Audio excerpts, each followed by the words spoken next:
Every night at 3:07 a.m., I'd wake up gasping like something was watching me. At first, I thought it was sleep paralysis, until I checked the footage. There was a man standing over my bed, just staring. He left notes. He knew things about me no one should have known. Then one night, he whispered through the window, "I'm your father." But what he didn't realize was that he just picked the wrong family to mess with. So the question is, why did he really come back? He was awake again, long after midnight, with the shadows bending across the walls in unfamiliar shapes. Each night for the past 2 weeks, the same sense of dread had settled in the pit of his stomach just before 3 in the morning. It was a strange internal clock that he could neither predict nor control. Whenever he slipped into uneasy sleep around midnight, he would drift for an hour or two only to snap awake, heart pounding, at the exact moment he felt someone else in the room. The old house was drafty, its wood planks creaking with ghostly moans whenever the wind brushed across its exterior. He tried to tell himself it was the house settling, a natural phenomenon, but deep down he knew that explanation was too mundane. At first he thought he was imagining it, the slight movement of the closet door, or the window curtains blowing when no breeze should have been present. He'd turn on the bedside lamp, blink away the haze of sleep, and see nothing except the worn dresser, the cluttered desk with his unfinished homework, and the faint reflection of his own pale face in the mirror. He was 14, tall for his age, with unruly hair that covered half his forehead. His eyes were often wide, as if perpetually surprised. His mother called him an old soul, even though to everyone else he looked like a shy, quiet kid. He didn't really remember his father. The subject was all but taboo in the house. His mother never spoke much about the man, except in cryptic references, something about disappearing when things got tough, or that he was the type of individual they were better off without. Over the years, the boy picked up bits and pieces. His father was dangerous. He had been involved in something that left him with scars inside and out, and he had a stare that could make even brave people feel uneasy. That was all he'd gleaned, never more. Part of him still yearned for a father figure, any father figure. Another part of him recognized a vague, rising fear whenever the idea of paternal lineage flitted into his mind. His mother, Rebecca, worked nights sometimes at the local hospital. She was a nurse, which explained her odd shift schedule and why she didn't always seem alarmed when he spoke of hearing strange noises.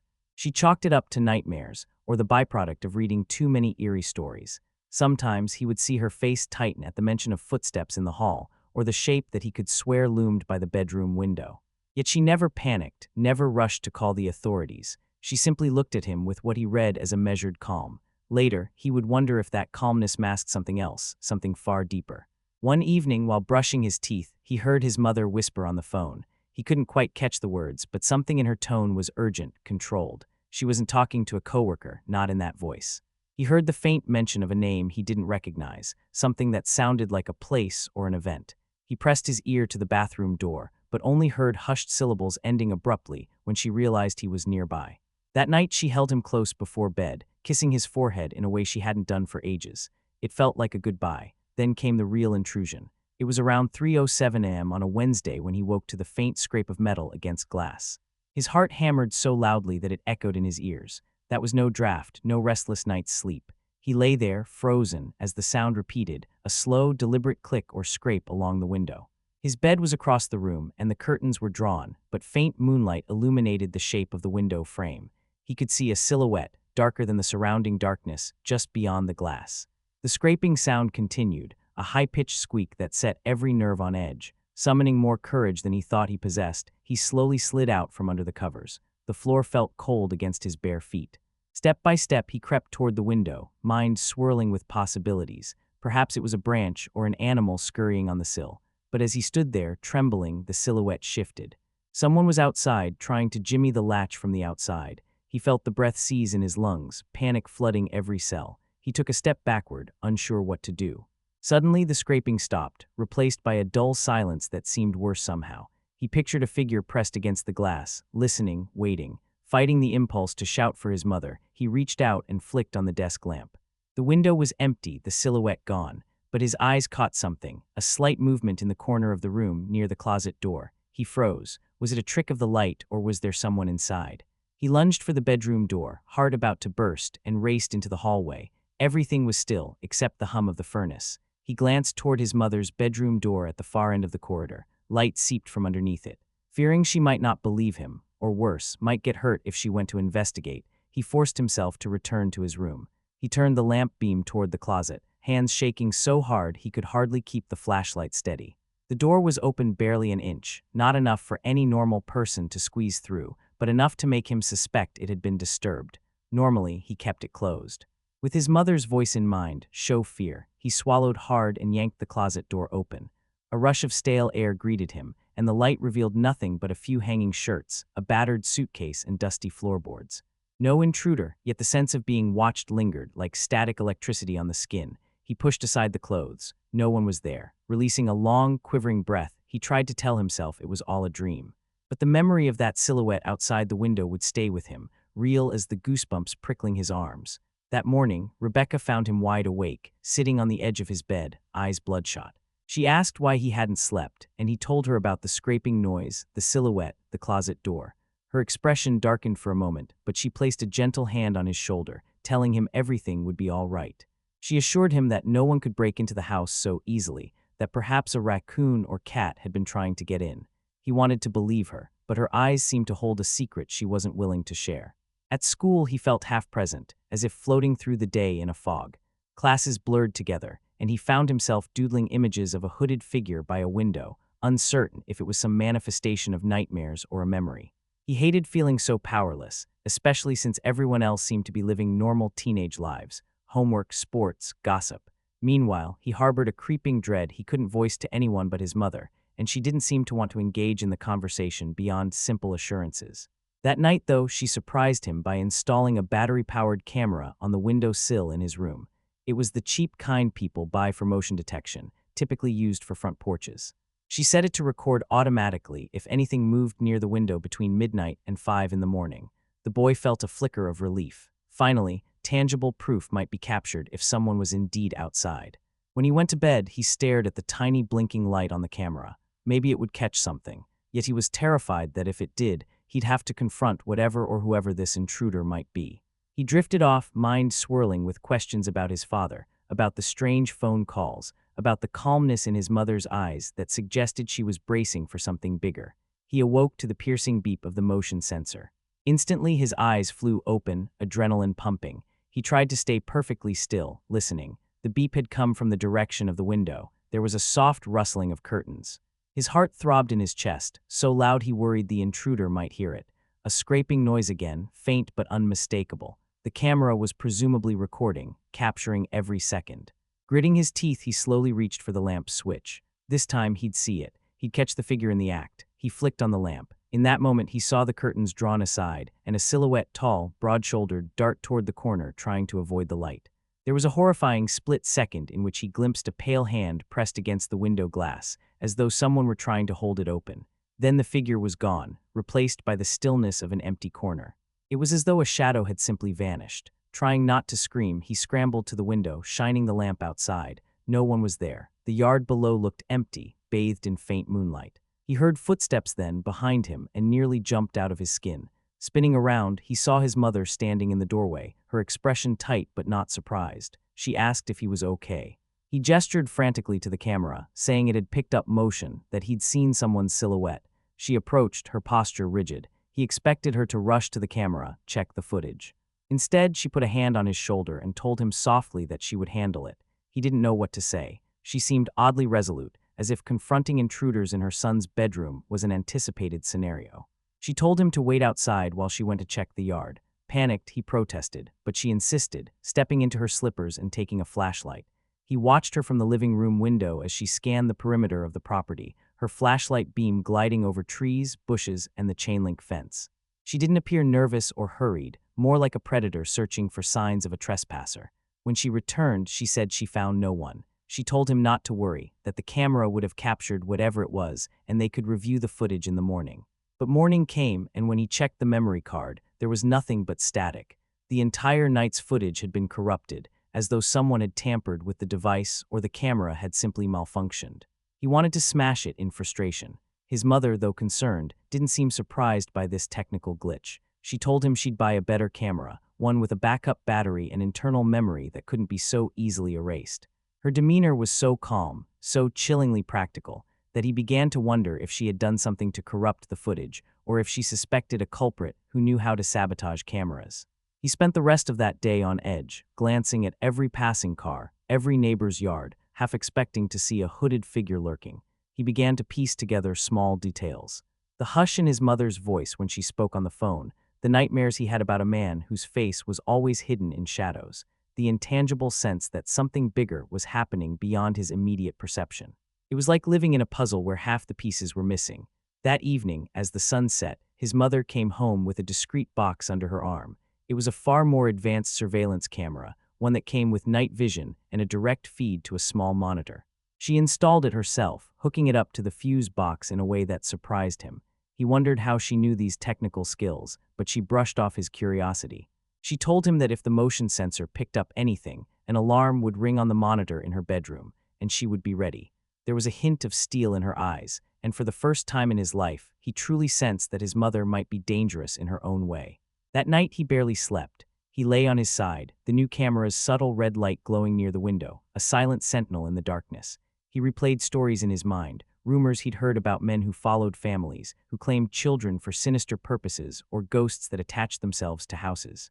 But something about this felt too tangible to be ghostly. The shape he'd glimpsed was flesh and bone, or so it seemed, and yet it disappeared so quickly. He startled awake around 2:55 a.m., heart racing without any obvious cause. He listened for footsteps, for breathing. His mother had left her bedroom door ajar. He knew she was awake because he could see the faint glow of the monitor reflecting off the hallway walls.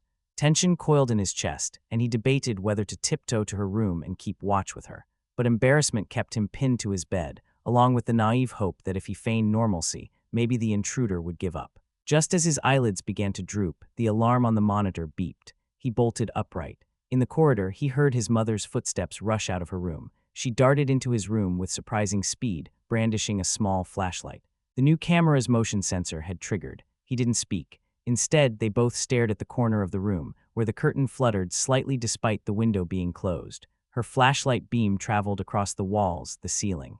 Then, quite distinctly, they heard the click of the closet door, as though something inside had gently pressed against it from within. He locked eyes with her in a moment of shared shock, and she gestured for him to stay back. Against every survival instinct, she edged toward the closet, knuckles white around the flashlight. She yanked the closet door open. Empty, nothing but clothes and a few boxes, yet both of them had heard the noise. Her lips parted as though she intended to speak, but no words came out. Then, from the window, came another scraping sound, just like the previous nights. They turned in unison, but there was no silhouette visible. The motion sensor beeped again, and he heard the faint hum of static on the monitor feed in her bedroom.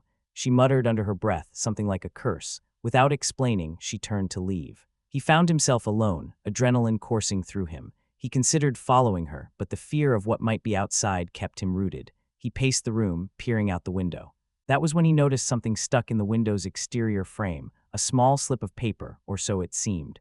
Summoning nerve he didn't quite have, he unlatched the window and carefully slid it open. The night air was chilly against his skin. He reached out, pinching the piece of paper between his fingers, and pulled it inside. It was discolored, stained with what looked like water marks. In spidery handwriting, it read, "I'm not here to hurt you." Another line beneath. "You never knew me, but I've known you all your life." His stomach churned. The note reeked of obsession, or something more personal. He was about to call his mother back when he felt a presence behind him.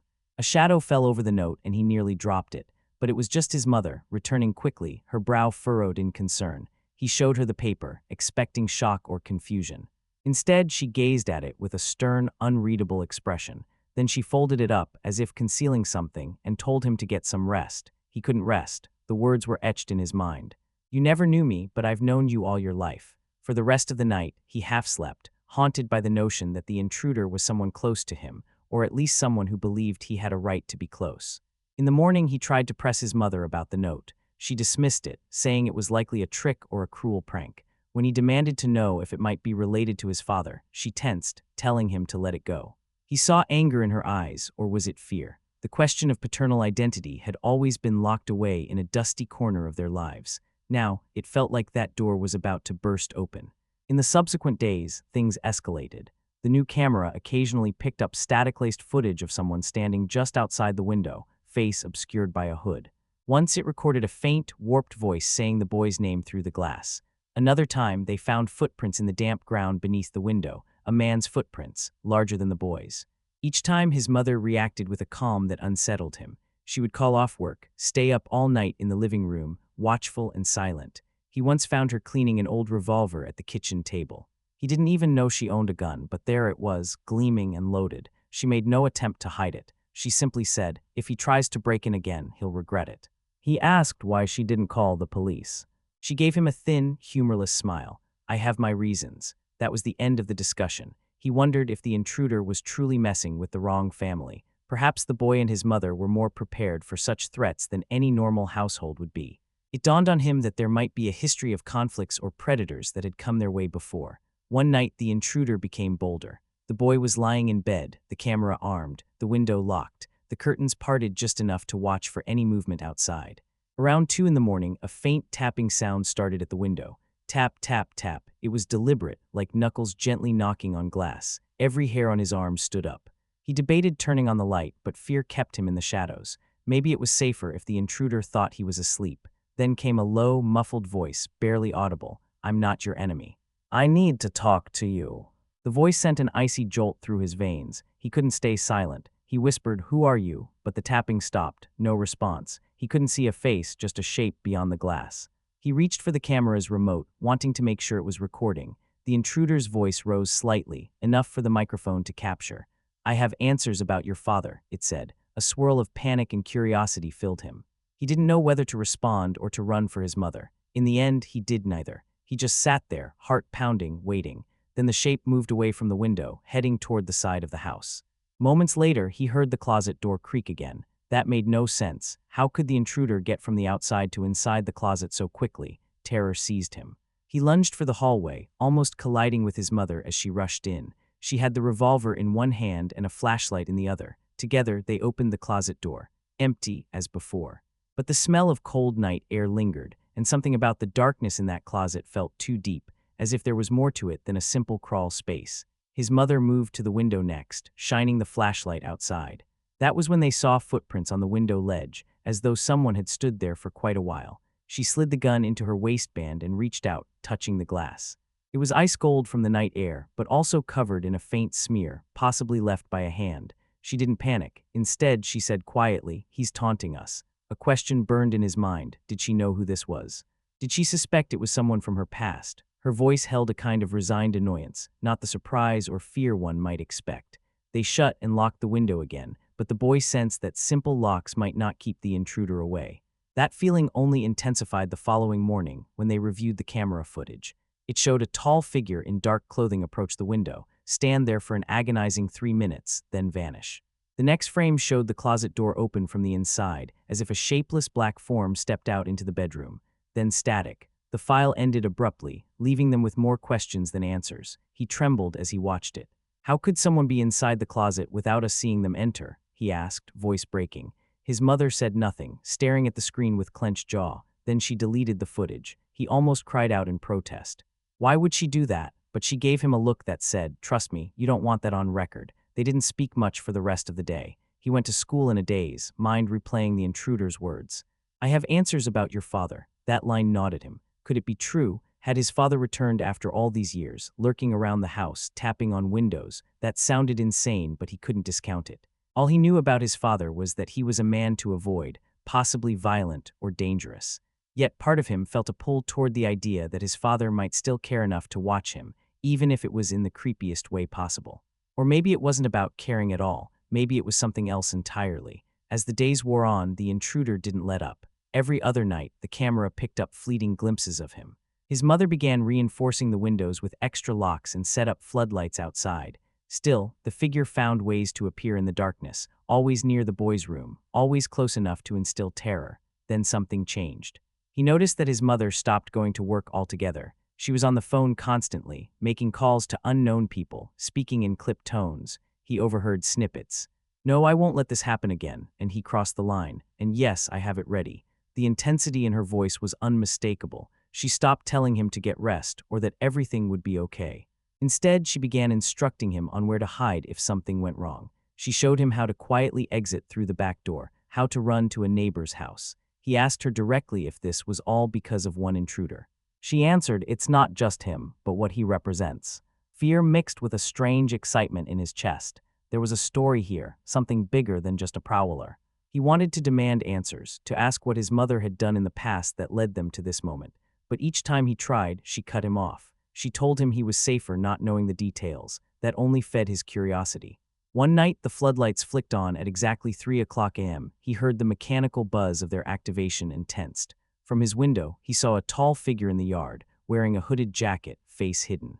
The figure stood just beyond the fence line, as though testing how close he could get. The boy's breath caught in his throat. Slowly, the figure lifted a hand, holding something small, a note, or perhaps a photograph. The boy strained his eyes, trying to see. Then the figure tossed it over the fence, and it fluttered onto the grass. The intruder retreated into the darkness. The floodlights cut off a moment later, leaving the yard in blackness again. His mother was already at his side, gun in hand. He pointed to where the note had landed. She nodded grimly and went outside to retrieve it. He watched her from the window, heart pounding. The yard looked eerie in the combined light of the moon and the back porch bulb. She picked up the small scrap of paper, scanned the perimeter with a steely gaze, then rushed back inside. She locked the door, drew the blinds, and turned to him. Her face was pale, but she wasn't trembling. She handed him the note. It was a photo, actually. A photograph of him as a baby, swaddled in a hospital blanket. In the picture, there was a man's hand gently touching his forehead. The rest of the man was out of frame, but on the back of the photo were the words, "I told you I'd come back." His mother grabbed the photo from him before he could stare too long and tossed it into the fireplace. He gasped as the flames consumed it, curling the edges until it disintegrated into ash. He demanded to know who that man was, why he had a baby photo. She told him it was a manipulative tactic, that the intruder was trying to rattle them. He insisted he had a right to know. The set of her jaw hardened, and she finally said, "He's your father, and he's messing with the wrong family." Those words unlocked a new, potent terror. His father.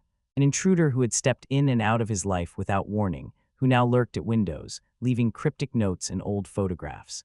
The entire situation felt surreal and haunting, like a secret that had festered for too long in the dark. He stared at his mother, waiting for an explanation, but she just pressed her lips into a tight line. She told him they'd have to deal with this problem directly. No police, no outside help, just the two of them. Before he could protest, she added, "You wanted to know why I was so calm. It's because I knew he'd show up one day, I just didn't know when." He tried to wrap his mind around the idea that his mother had been expecting this, preparing for it. The next day, she retrieved a stack of old documents from the attic, legal forms, birth certificates, hospital records. He caught glimpses of the names scrawled on them, but never got a clear picture of the entire story. She didn't offer details, only saying that his father was not a safe man, and that they'd left him when the boy was barely a few months old. She said it was for protection, for survival. She had changed their names, moved states, built a new life to ensure he would never track them down. Somehow he had. That night he couldn't sleep. Visions of a tall, hooded figure standing at the window invaded his thoughts. Every noise outside made him jump. At times, he thought he heard faint scratching at the walls or footsteps on the roof, but it could have been his imagination. His mother paced the house with the revolver, checking every door and window, occasionally glancing out into the yard.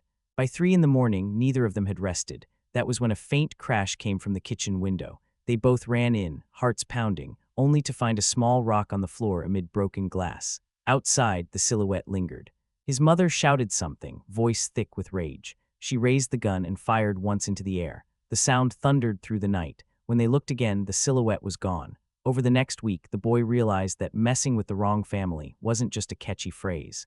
It was a warning. His mother began bringing home items that looked designed to trap or maim.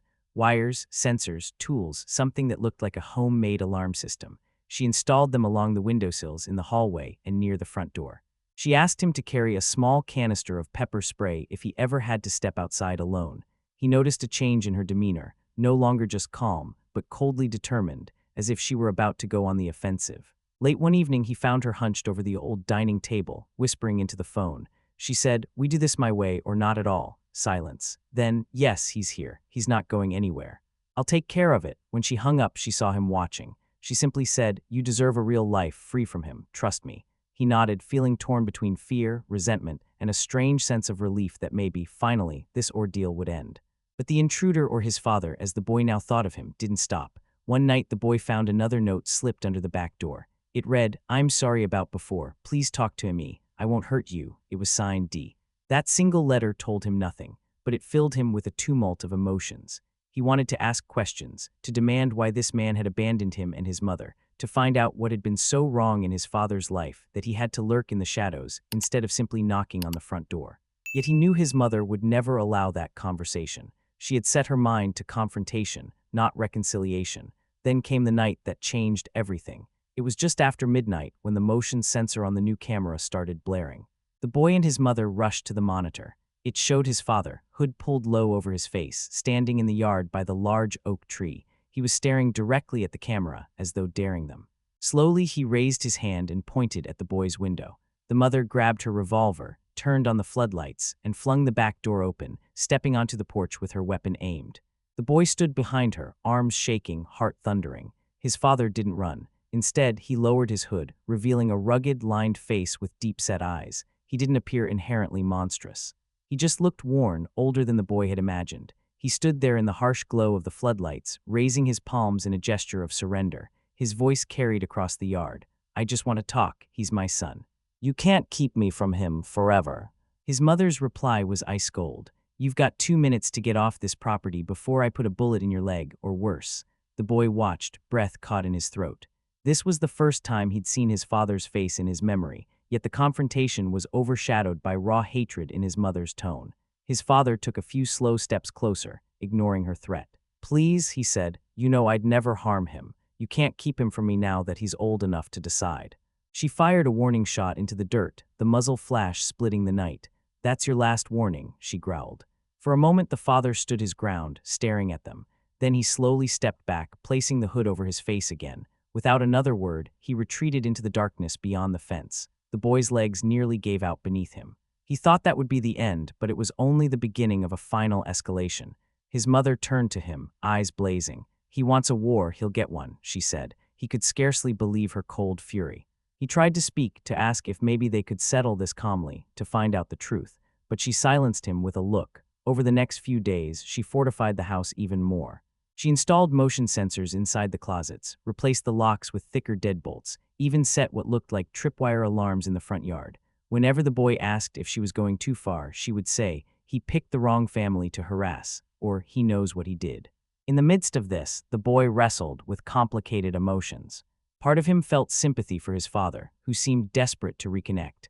Another part remembered the terror of the nightly visits, the sense of being watched, the closet door creaking on its own. If his father had good intentions, why the horrifying intrusions? Why the cryptic notes and half-glimpses in the shadows? And yet, something told him there was more to the story, that perhaps his father's methods were shaped by fear of his mother, or by old wounds none of them had fully healed. One evening, after an uneventful day at school, he returned home to find a note on his bed. He almost screamed at the sight of it because the house was locked and presumably secure, yet someone had gotten in. The note read, "I need to talk to you alone. Meet me at the old barn Near Hollow Road at 2 a.m. Trust me, please." He felt his heart tight. He had no doubt who wrote it. He felt sick at the thought of sneaking out, but a more powerful urge drove him. He needed answers. He needed to know why his father had returned after all these years, why his mother was so certain he was a threat, and who was truly in the wrong. He wrestled with the decision until midnight, nerves on edge. If he told his mother, she'd never let him go. She might even hunt his father down. If he went alone, he risked stepping into a trap. But the longing for truth proved stronger than fear. At 1:30 a.m., he quietly dressed, took the pepper spray from his drawer and crept out the back door. The sensors blinked, but he knew how to disarm them. He'd watched his mother enter the passcode countless times. With his heart pounding in his ears, he slipped into the cool night, heading down the deserted road to the old barn, guided by a small flashlight. He arrived shortly before 2 a.m. The barn was a dilapidated structure, leaning at a precarious angle, its wooden beams blackened by rot. The moonlight illuminated the dusty path leading inside. Everything smelled of damp hay and rusted metal. He stepped gingerly across the threshold, calling out in a hushed voice, "Hello, I'm here." Silence. For a moment he wondered if he'd been fooled. Then he heard footsteps, slow and deliberate. From the shadows emerged the tall form of his father. Up close he seemed both imposing and weary. The boy tensed, unsure if he should run. "I'm glad you came," his father said, voice low. "I'm sorry about the fear I caused. I never wanted to frighten you, but your mother, she made it impossible for me to come near. I had to watch from afar." The boy swallowed, gripping the pepper spray in his pocket. "Why would you do that?" "Why all the sneaking around, tapping on my window?" His father exhaled shakily. "I've been trying to see you for years. She threatened me, warned me never to come back, but I had to see for myself. You're my son. I made mistakes, yes. I got involved in dangerous things, but I never stopped caring." The boy felt a flicker of sympathy, but also anger. You scared me. You left creepy notes. You stood by my window at night. You broke the glass, messed with the camera. How is that caring? His father shook his head, eyes glistening in the dim light. I know, I was desperate. I thought if I could talk to you, show you I wasn't the monster she told you about, maybe we could, I don't know, find some way forward. The boy demanded. Then what did you do that made her run? Why did she say you're dangerous? His father hesitated, staring at the floor. Finally, he said, I was part of something illegal. I owed dangerous people a debt. I never intended to drag you or your mother into it, but the day you were born, I realized I had to get out for your sake. I tried to cut ties, but your mother got scared. She left with you without telling me. She assumed I was lying, that I couldn't leave my old life behind. And well, her father, your grandfather, he hated me. I don't know all the details, but I suspect she took steps to hide you because she thought you'd be safer. The boy felt a swirl of confusion, a mixture of betrayal toward both parents. She always said you were the one who abandoned us. The father's face contorted with pain. Not by choice. I was in jail for 6 months for a robbery I didn't commit, trying to repay a debt I couldn't handle. When I got out, you were gone. I spent years searching, but you changed your names, your records, everything. She hid you so well. Tears threatened to blur the boy's vision. He didn't know whom to believe. Both stories could be riddled with lies or truths twisted by perspective. Just then, a sudden clang echoed from the back of the barn. They both jumped, the father's face filled with alarm. Did you tell her you were coming here? He asked, voice urgent. The boy shook his head, heart pounding. He felt a wave of dread crash over him. He realized his mother might have tracked him anyway. She was cunning, and she knew he'd been acting strange. A silhouette appeared at the entrance, illuminated by faint moonlight. It was his mother, gun in hand, eyes burning with anger. I knew you'd try something like this, she hissed at the father, ignoring her son's presence for the moment. The father lifted his hands in surrender again. I just wanted to talk. She advanced, the revolver trained on him. The boy found himself in the middle, uncertain whom to side with. Mom, don't, he pleaded. She cast him a furious look. He's a criminal, a liar. You don't know the half of what he's done. He can't be part of your life. The father said quietly, I'm not the same man I was. I'm trying to fix this. She tightened her grip on the gun. The only thing you're fixing is your own downfall. You thought you could sneak around, scare my son. You messed with the wrong family. I've handled people like you before, and I'll do it again if I have to. The boy stepped between them, heart in his throat. Stop it. Both of you, he turned to his mother. Please put the gun down. I need answers. I can't keep living in fear. She shook her head. I'm sorry, but I can't let him walk away. If he walks away, he'll come back again, or he'll bring his old associates, and we'll never be safe. The father pleaded, I'm alone. There are no associates left. They're either locked up or dead. I'm just trying to see my son. She didn't waver. The boy realized with chilling clarity that she was ready to pull the trigger. He had to do something. He grabbed her arm, trying to push the gun aside. That was when the father lunged forward, attempting to wrench the weapon away. A shot rang out, reverberating through the barn. The boy screamed, stumbling backward in shock. The bullet struck a wooden post, splinters flying. The father wrestled the gun from her, sending it clattering across the barn floor. A tense standoff followed, the three of them breathing hard. Finally, the father stepped back. I'm not here to kill you, he said to her, voice trembling.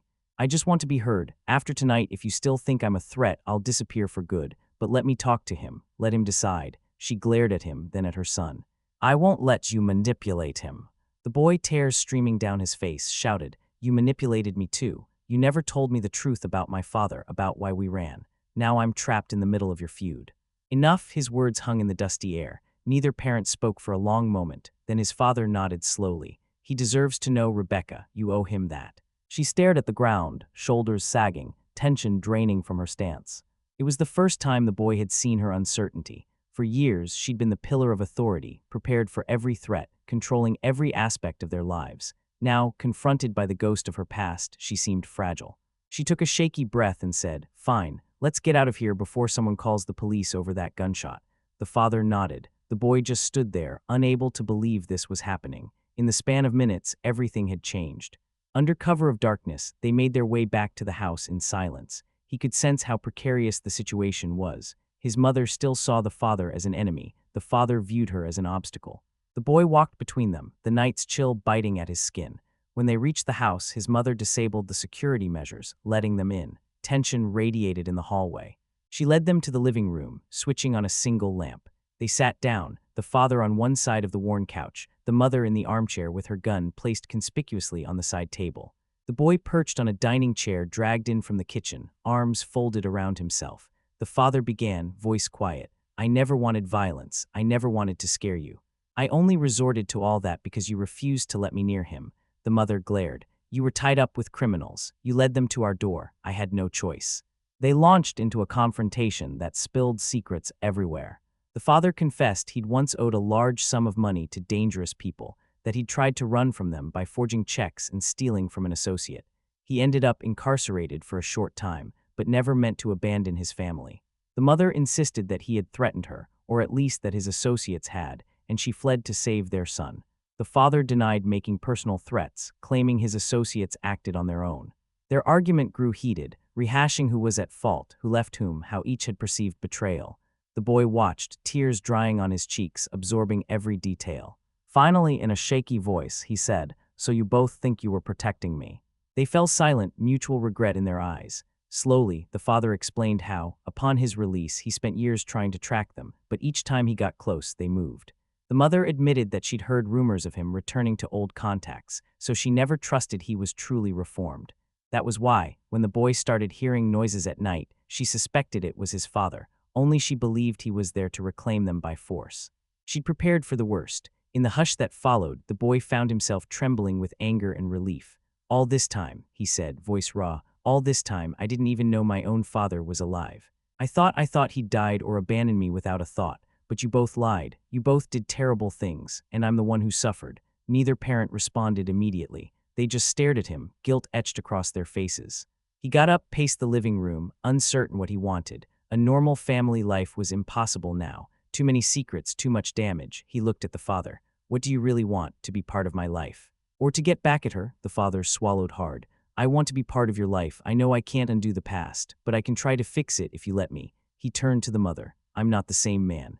You said I messed with the wrong family. I see that now. You're stronger than I ever imagined, and he's grown into a brave young man. Let me prove I'm not your enemy." She seemed torn, glancing at the gun on the side table. Finally, she let out a long breath. "I don't trust you, but if what you say is true, maybe there's a chance. No more sneaking around, no more notes. You come here in the daylight like a normal person. If you do anything suspicious, anything at all, I'll make sure you regret it. Understood?" The father nodded solemnly. "Understood." The boy exhaled, relief mingled with lingering fear. A fragile truce was forming in that living room, though it felt like walking on eggshells. His father stood to leave, and the mother escorted him to the door. Before he went out, the father turned to the boy, searching his face. "I'm sorry," he said simply. The boy nodded, unsure how to respond. He closed the door behind him, the night swallowing his figure. When the boy turned to his mother, she shook her head, as if bracing for the possibility that everything might collapse at any moment. For the next few days, the boy existed in a strange limbo. The intruder no longer haunted the window at night. No more cryptic notes, no more tapping on the glass. Instead, his mother set up a formal meeting in the living room one afternoon. She insisted on being present with her gun in plain sight. The father arrived, wearing a faded jacket and carrying a binder of documents, letters and photos from the boy's infancy, plus records of his attempts to locate them. The atmosphere was tense but civil. They talked for hours. The father apologized repeatedly for the terror he'd caused. The boy demanded answers. Each revelation left him reeling. He learned about the father's youthful mistakes, the deals gone wrong, the near misses with the law, the jail time.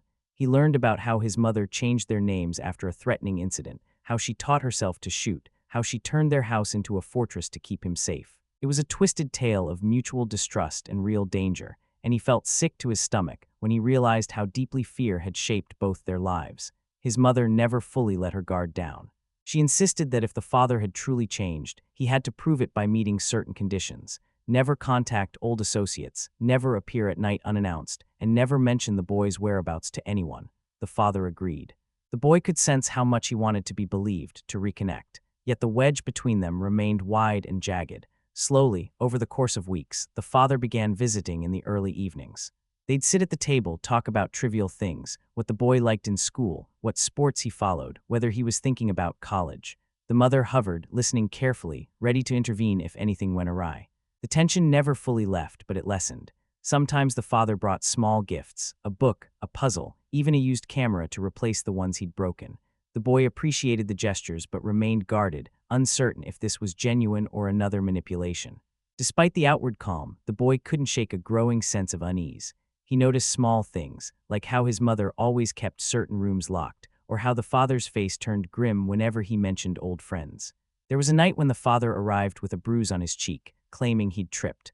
The mother whispered to the boy that he might be lying, that it could be a sign trouble was following him. The boy didn't know whom to believe. He found himself missing the simpler times before the intruder arrived, though it struck him as ironic that his illusions of safety had been based on lies. One afternoon, after a particularly strained conversation, the father offered to drive the boy home from school. The mother reluctantly agreed, on the condition that they come straight home. The boy sat in the passenger seat of an old sedan, picking at a loose thread on his backpack, trying to ignore the swirling knots in his stomach. The father seemed tense, tapping the steering wheel at red lights. "I'm sorry about everything," he said abruptly, pulling into the quiet street that led to their house. "I know it's not easy for you, but I'm grateful you've given me this chance." They were almost at the driveway when another car screeched around the corner, blocking their path. Two men stepped out, both with grim expressions, one sporting a visible handgun at his waist. Panic flashed through the father's eyes. He glanced at the boy, then back at the men. He muttered, "Stay down." Without warning, he threw the car into reverse, tires squealing. Gunshots rang out, hitting the hood. The boy screamed, ducking low as glass shattered. The father slammed on the gas, racing backward until he reached an intersection, then sped off down a side street.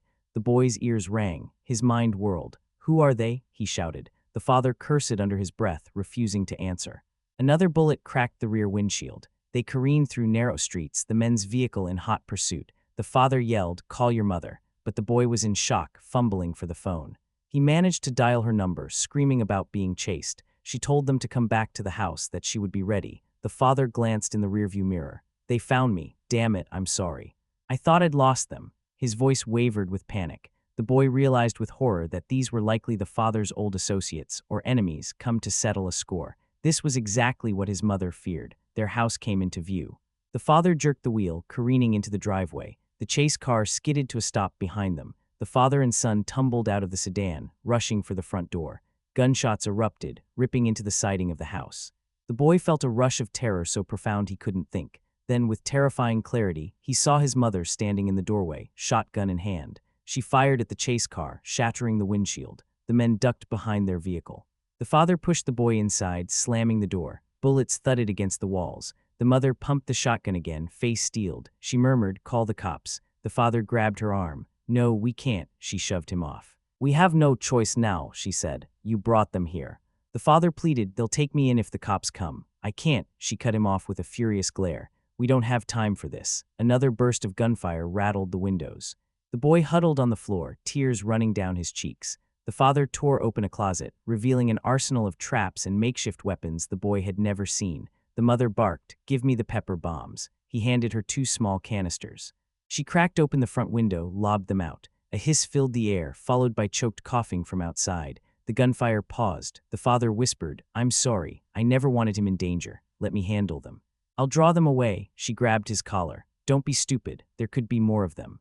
The boy watched in stunned horror, his entire life unraveling before his eyes. Within a few minutes, it became clear that the mother's homemade defenses were forcing the attackers back. They retreated behind their car, panting, eyes red from pepper. She slammed the window shut, turned the deadbolts, and signaled for them to move to the basement. In the basement, the father paced like a caged animal, ranting about how these men must have tracked him through old contacts. He insisted he only wanted a fresh start, that he'd tried to go straight. She let him speak, face betraying no emotion. She pulled out her phone, hesitating. She finally dialed 911, reporting shots fired. The father's eyes widened with despair. "They'll arrest me," he murmured. She snapped, "If it's between that and him getting killed," she pointed at the boy, "the choice is clear." Above them, they heard doors slamming and footsteps retreating. More gunfire peppered the house, but it was sporadic. Through a basement window, the boy glimpsed headlights. The chase car screeched out of the driveway, racing off. Maybe the men wanted to avoid a standoff with police. Then the wail of sirens approached, echoing through the neighborhood. In a matter of minutes, the father was cornered by officers, forced to show his ID. The mother took charge, explaining intruders had attacked. She glossed over many details, focusing on the immediate danger. The boy gave a statement, still shaking from adrenaline. The father said little, accepting that the police might run a check on him. By sheer luck, there was no outstanding warrant. Apparently, his record had been resolved. After a tense interrogation, the police left, promising to search the area. The house was wrecked. Bullet holes and shattered windows marred every wall. Their quiet life was fully destroyed. As dawn broke, the three of them sat among the debris, exhausted and shaken. The father collapsed onto a battered chair. The mother sank to the floor, arms around the boy. For a moment, no one spoke. Then she said, "Now you see why I never wanted him in our life." The father closed his eyes. "I'm sorry. I can disappear again. I don't want to bring more danger." The boy, tears slipping down his cheeks, pleaded, "No more running. If you really want to fix this, then fix it. Make it safe, because I can't live like this anymore." The father grimaced, nodding. Over the next week, they struggled to repair the damage. The mother refused to let him stay in the house, but she also didn't ban him from visiting during the day. He started making calls, seeking protection from a local contact who owed him a favor. The mother directed her anger into reinforcing the house once again, though now with reluctant acceptance that the father was part of this puzzle. The boy tried to hold on to some hope that a normal life might eventually be possible, but every time a car drove by too slowly or a stranger appeared on the sidewalk, he panicked. Days turned into weeks, and the father proved he could keep his old enemies at bay. He set up a meeting with them somewhere neutral, used the last of his resources to pay off lingering debts. Slowly the threat receded, though no one fully relaxed. The mother still slept with a loaded gun by her bedside, and the father never arrived unannounced. The boy noticed them talking more civilly, exchanging updates on safety measures, discussing a future that might exist if no more ghosts from the past resurfaced. The boy found himself imagining a scenario where his father didn't have to lurk outside his window, where his mother didn't have to brandish a gun at every shadow. He also realized that messing with the wrong family wasn't a hollow statement. His mother's readiness to defend them had driven away even hardened criminals. That protective instinct had saved him. Over time, she softened enough to let the father take him out for an afternoon. They went fishing at a nearby lake, the father trying awkwardly to show how to hook a worm on a line. The boy felt uneasy, but also strangely at peace. For the first time in his memory, he wasn't terrified of a figure looming in the shadows. The father was right there in the open sunlight, no secrets or hidden intentions, at least that was how it seemed. The mother waited a short distance away, arms crossed, eyes vigilant. The boy listened as the father recounted stories from his youth, how he used to fish with his uncle, how he dreamed of owning a small boat. Each anecdote felt like a glimpse into the life that could have been if mistakes hadn't piled up. The boy felt the sting of regret. They caught no fish, but it didn't matter. Sitting there by the water for a fleeting moment, they felt almost like a family. The next day, the father left town for a bit, apparently finalizing some arrangement to ensure no more trouble followed him. The boy's mother didn't seem entirely convinced, but she allowed it, perhaps hoping he'd never return. But he did, a week later, with official paperwork in hand, showing he had cleared his name and was applying for legitimate work in the area. She accepted the papers, scanning them carefully. "If this is all real, then maybe we can try not to kill each other," she said bluntly. The father nodded. The days became calmer. Fewer late-night tensions, fewer anxieties about someone at the window. The mother let the father pick the boy up from school on occasion, though always with the condition that he come straight home. They didn't laugh much, but the constant fear receded. The father never stayed past sundown. He never again tried to climb through windows or slip cryptic notes into the house. It was a fragile normalcy, but better than constant dread. The boy still had nightmares sometimes, reliving the nights when a silhouette lurked at the window or gunshots tore through the walls. He sometimes woke up in a cold sweat, expecting to see footprints under the window again. But each time he'd find nothing. Gradually, he found that fear receding. He even mustered the courage to clear out the old closet in his room, removing boxes that had been untouched for years. He half expected to find more clues about his parents' past, but it was just dusty clothes and random junk. One afternoon, while rummaging through the attic, he stumbled upon a battered photo album. Inside were pictures of his father, younger and smiling, arms around a teenage Rebecca. They looked happy, carefree. In one photo, she held a newborn baby, him. The father gazed at them both with pure adoration. The boy stared at that image, tears forming. At some point, everything had gone so wrong. Yet once, they were a family, even if briefly. He wondered if they could ever recapture some shred of that, or if too much had transpired. The following week, the father came by for dinner, the mother's idea. She set strict ground rules. No mention of the old debts, no talk of shady past deals, no stepping foot in certain rooms, likely where she stored her arsenal. The dinner was tense but polite. The father complimented her cooking. She accepted with a nod. They asked about the boy's day at school. It felt unnaturally normal, like actors playing roles in a scene where none were fully convinced of their lines. Yet there was no violence, no glaring hostility. As the evening wore on, the father tried to crack a joke, and the boy managed a small smile. The mother didn't laugh, but her shoulders weren't as rigid. By the end of the meal, no one had stormed out or drawn a weapon. That was progress. Over the next several months, that uneasy truce held. The father found part-time work at a mechanic shop, renting a small apartment an hour away. The mother relaxed her vigilance enough to let him drive the boy to soccer practice on weekends. Slowly, they established a routine of cautious co-parenting.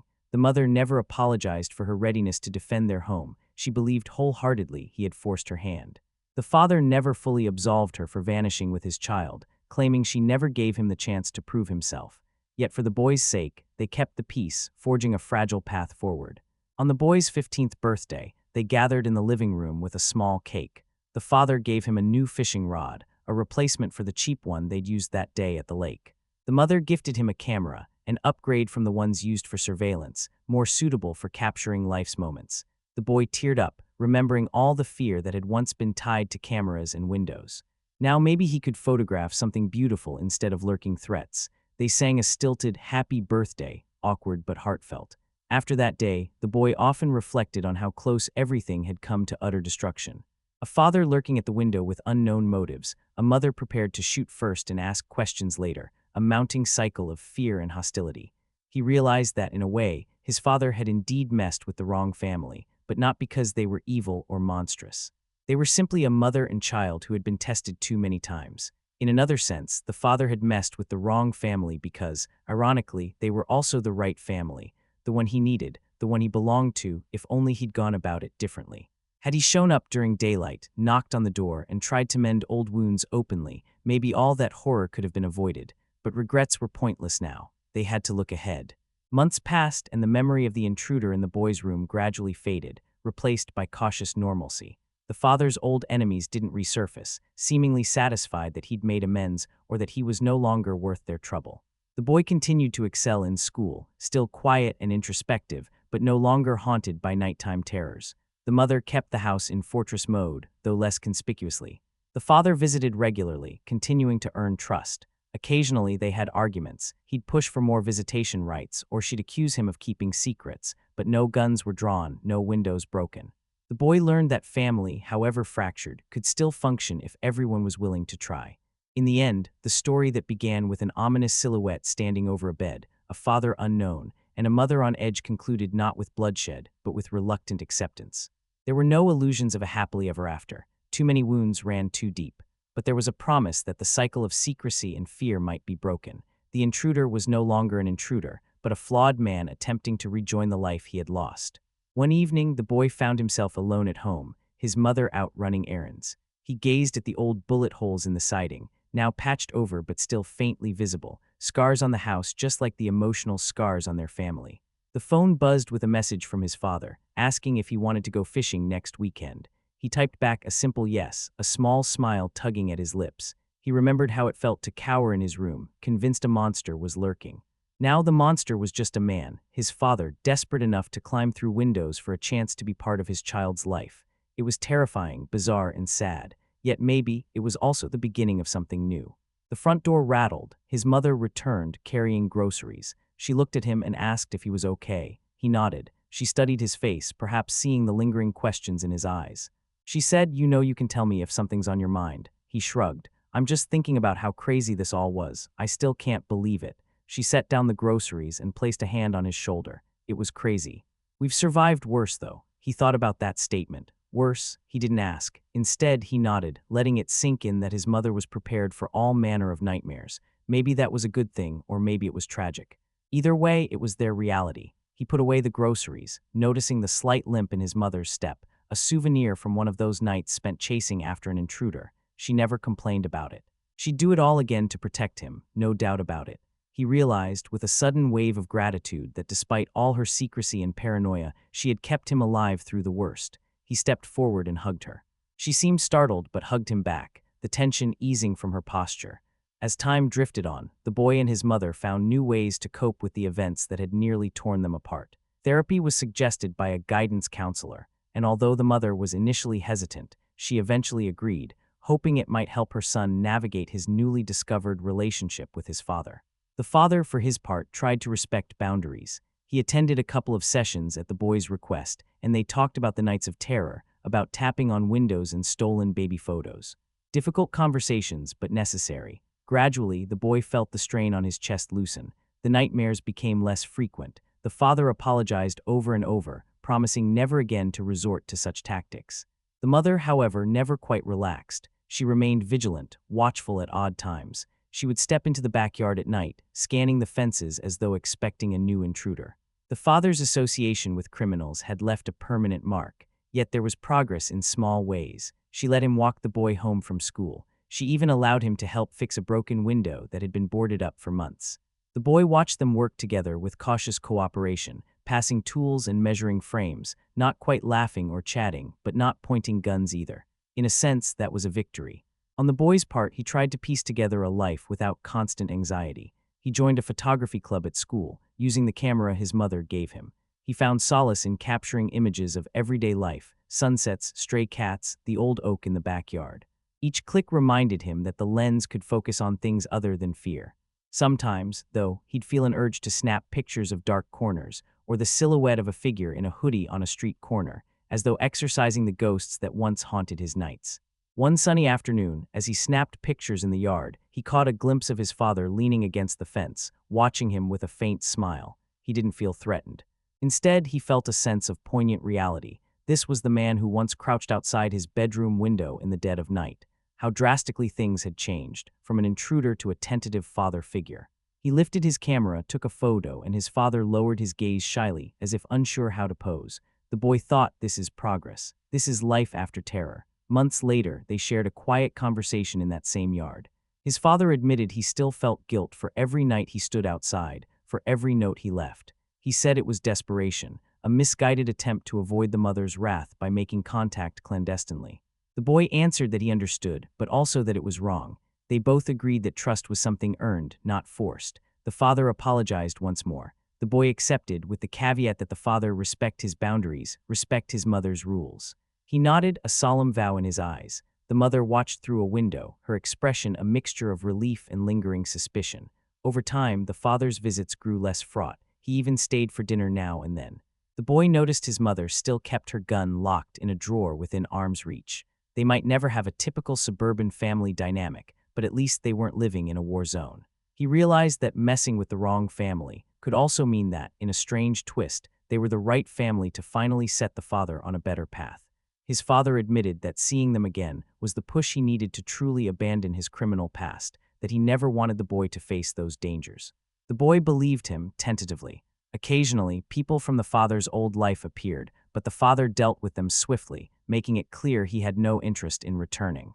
The mother discreetly watched every interaction, ready to intervene if needed, yet no confrontation escalated to the point of violence. In time, the father paid off the last of his debts. The boy began to see that the nights of terror might remain just that, a memory of how far someone would go to reconnect, and how far his mother would go to protect him. As for the father himself, he would sometimes glance at the boy and say, "I'll never make up for the time I lost, but I'll do whatever it takes to keep you safe now." The boy would nod, feeling a cautious warmth in his chest. He wanted to believe in redemption, wanted to trust that people could change. Yet the memory of that hooded figure by the window lingered, a reminder that trust doesn't come without scars. Looking back, it felt surreal that once he truly believed a malevolent intruder was out to harm him, that he'd hidden under blankets, heart pounding, while footsteps creaked across the floor. Now the intruder and father were one and the same person, a flawed man struggling for redemption. The boy recognized the lesson hidden in that. Sometimes the greatest threats are tangled in a painful past, and sometimes the scariest monsters wear human faces because they're human, capable of both hurt and remorse. Through all this, he learned the meaning of resilience. His mother's steely resolve, though extreme, had saved them multiple times. His father's desperate attempts, though misguided, were rooted in love twisted by circumstance. He wondered how many families lived with secrets that never came to light, how many intruders were just estranged parents or lost relatives. It was a sobering thought. In the end, life went on.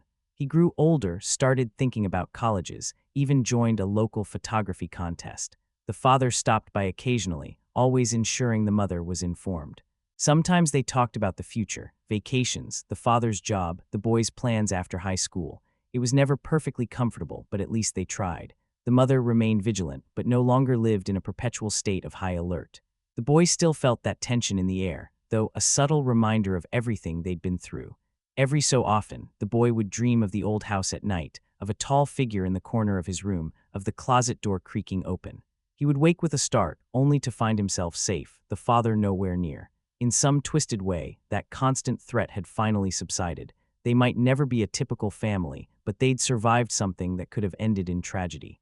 Through that survival, they found a semblance of uneasy unity. The boy often told himself that if anyone asked for his advice on dealing with an unknown father or a nightmarish intruder, he'd say, "Communicate in daylight.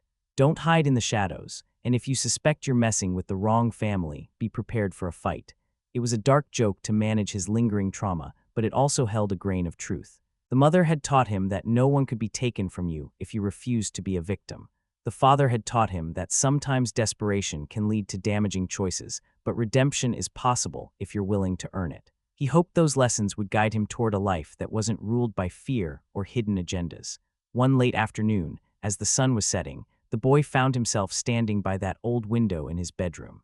The glass had been replaced, the locks upgraded. He stared at his reflection, remembering how he used to tremble whenever the curtains rustled. Now he saw a taller, slightly older teen, eyes steady, no longer wide with dread. Outside, the yard was quiet, bathed in golden light. He felt a surge of gratitude for surviving. He lifted his camera and snapped a photo of the empty window, capturing the reflection of his own calm face. It was a small, symbolic victory, a quiet testament to the fact that fear no longer owned him. He turned off the camera and headed downstairs, where his mother was sorting through mail. She looked up, gave him a half-smile. "Dinner soon," she said. He nodded, quietly appreciative that they could have a normal evening without expecting intruders or gunshots. Before heading into the kitchen, he paused and said, "Mom, thanks." "For everything," she nodded, understanding the depth of those words. In another timeline, things might have ended with tragedy, with bullets or heartbreak, but in this one, they chose a fragile path toward reconciliation. That night, he scrolled through the photos on his camera, noticing the progression from eerie silhouettes to more serene images. Flowers in bloom, sunsets, even a rare snapshot of his parents in the same frame, awkwardly side by side but not at each other's throats. The camera had become his way of rewriting the narrative, capturing moments that replaced fear with cautious hope. Setting the camera aside, he thought about the future, about the possibility of leaving for college in a few years, about whether his father would still be around, about how his mother might handle that separation. The future was uncertain, but at least it was there, stretching out like a road that no longer felt blocked by dread. He drifted off to sleep that night without the sense of an unseen watcher. His dreams were calm, free from the tapping on windows or the scraping of metal against glass. In the morning, he woke refreshed, sunlight pouring through the new curtains. As he dressed, he realized that for the first time in months, he wasn't glancing over his shoulder or checking the closet door. Some part of him believed that the worst was behind them. Of course, life would never be without challenges. The father's past could resurface at any time, or the mother's trauma might flare up, reminding her of the nights she stood guard. But they'd face those challenges together, however imperfectly. The father was no longer a phantom in the night, and the mother, while still protective, recognized that she couldn't shield her son from every pain forever. Perhaps that acceptance was the most significant change of all, the admission that love and safety sometimes require letting go of absolute control, that opening a locked door can be an act of courage rather than weakness. For the boy, the most profound realization was that in the face of an intruder, it's sometimes the intruder's own desperation that leads to the worst horrors, and it's sometimes the family's own hidden strength that turns the tables. He had witnessed both, living at the intersection of fear and defiance. Standing at the threshold of a more hopeful tomorrow, he clung to the lesson that no darkness is invincible, that even in the shadowy corners of his mind, a light could shine through. In time, the scars on the walls of the house might fade, and the invisible scars in their hearts might heal, leaving behind a family story that, while unconventional, was undeniably theirs. Thank you for listening to this story. If you enjoyed it and want more eerie tales, twists, and long-form narratives, don't forget to check out my YouTube channel. Make sure to like, comment, and subscribe for more content. Your support means the world to me, and I can't wait to share my next story with you. See you there. He realized that the worst of the late-night terror seemed to be behind them, but there was still an uneasy tension overlaying their daily lives. Though the intruder, his father, was no longer lurking at the bedroom window, old habits of caution died hard. His mother continued to check locks and cameras each night, and she still kept her gun within arm's reach. The father, for his part, never dropped by after dark, and he kept any lingering connections to his past well away from their street. The boy tried to settle into a more normal routine. School, hobbies, spending time with the few friends he had. The new normal, however fragile, was an improvement over the days of adrenaline and terror. Time passed in fits and starts. Days blurred, nights occasionally spiked with anxiety. The father visited sometimes on weekends or in the early evenings, never overstaying his welcome, always calling first. The mother would linger in the background whenever the boy and his father talked, as though afraid to leave them alone. Their conversations remained polite but stilted, peppered with mutual mistrust. The boy found himself desperate for a sense of closure about everything that had happened, but neither parent seemed able to provide a neat resolution. They were in uncharted territory, trying to pretend they could put the genie back in the bottle. On one crisp autumn evening, the father showed up unannounced at 6, which was still an hour before sunset. The boy could see the mother's hackles rise, but she relaxed slightly when she realized it was still daylight. The father, eyes downcast, apologized for not calling. He explained that his employer had changed his schedule last minute, and he was passing through their neighborhood earlier than expected. The boy saw frustration flash across his mother's face, but she kept her tone level, letting him inside. They sat in the living room. The father asked how school was, how the photography club was going. The boy spoke about a contest he'd entered, how he wanted to capture images of urban decay to contrast with nature shots. The father listened, nodding, perhaps feeling out of place. His face looked worn, with new lines of worry carved along his brow, the vestiges of old troubles that had yet to fade. Still, he seemed genuine in his interest, especially when the boy described the different camera lenses he was experimenting with. After a half hour, the mother walked in, leaning against the doorframe, arms crossed. She asked if the father needed anything specific. He shook his head, then said quietly he wanted to talk about something important, nothing dangerous, just a topic he felt the boy should know about. She immediately went on alert, glancing at the boy as if to gauge his reaction. The father assured her it was about family history, not about debts or criminal associates. The boy's stomach fluttered. Family history could mean many things, possibly more secrets, but he wanted to hear it. The mother allowed it. The father cleared his throat, looking at the boy. He explained that back when the mother was pregnant, there had been complications. They both thought they might lose the baby. That fear drove him to some desperate decisions, including taking on risky favors to pay off certain expenses. It was all about ensuring that if the boy was born prematurely, they'd have enough money for the best care. But in the process, he got entangled with the wrong people. The mother stood rigid, saying she remembered the medical bills and how he insisted he'd found legitimate extra work. She glared, adding that she later discovered the money's origin was criminal. The father didn't deny it. He said that was the beginning of their rift, the moment she realized he was lying to keep them afloat. The boy listened, feeling his chest tighten with empathy and anger. It was such a tangled web of good intentions, desperation, and dishonesty. He asked if that was the reason his mother fled. She nodded curtly, saying that once his father's old business partners started hanging around, she felt threatened. She feared it was only a matter of time before they turned on him or on her and the baby. So she took matters into her own hands, leaving with their newborn. Her father, whom the boy never knew, had helped orchestrate their disappearance, forging documents, changing names, relocating them across several states. And that was how the father had lost track of them. A heavy silence fell. The father admitted he didn't blame her for protecting their child, but what he couldn't accept was that she never gave him a chance to make it right. So he searched, and when he finally found them, he feared she'd vanish again if he approached openly. That was why he lurked in the darkness, leaving notes and baby photos, tactics that horrified the boy. The father's eyes glistened with remorse, acknowledging that it was a mistake, fueled by panic. The mother said if he had approached in daylight calmly, she still might have turned him away or called the cops. At least the boy wouldn't have endured those weeks of nightly terror. The father looked down, nodding. The boy felt a small sense of relief that they were finally talking about it outright. Though the conversation was loaded with tension, it was more honest than anything that had come before. He asked if there were more secrets he should know. The mother looked away, uncertain. The father slowly admitted that while he'd cleared most of his debts, he wasn't entirely sure the old connections wouldn't resurface. The mother bristled, her expression broadcasting "I knew it." Still, she didn't erupt. She just asked if he'd put anything aside for the boy's future. The father shook his head, saying he was barely scraping by but would do whatever was necessary to provide. They might have argued, but the boy intervened, begging them to stop. He reminded them that he was safe now, that the intrusions had ended. What he needed most was stability and some kind of forward path. Even if they couldn't fully trust each other, maybe they could work together to ensure the past didn't repeat. The father agreed, swearing he'd never resort to shady tactics again. The mother listened, arms crossed, and finally gave a curt nod. The father left soon after, having at least opened the door to more truth though no one pretended all was forgiven or fixed. In the weeks that followed, that uneasy truce continued. The father would text the boy if he planned to stop by, and the mother tolerated his visits. Sometimes they'd share a quick meal, conversation minimal but civil.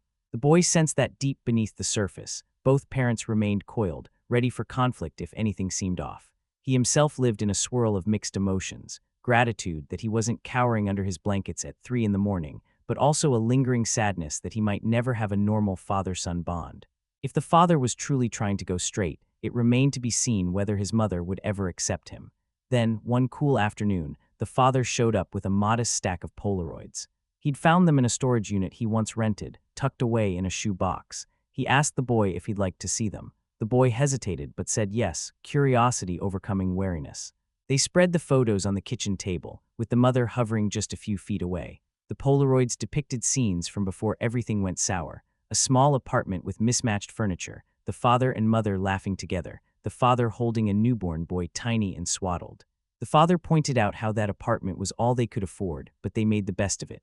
There was a photo of an ultrasound image taped to the fridge, another of the mother smiling wide, her hair in a messy bun, hugging the father from behind. The warmth in those pictures felt almost alien, like images from a parallel world. The mother stared at them, her expression unreadable. She didn't comment, but the boy saw a faint tremor in her hand.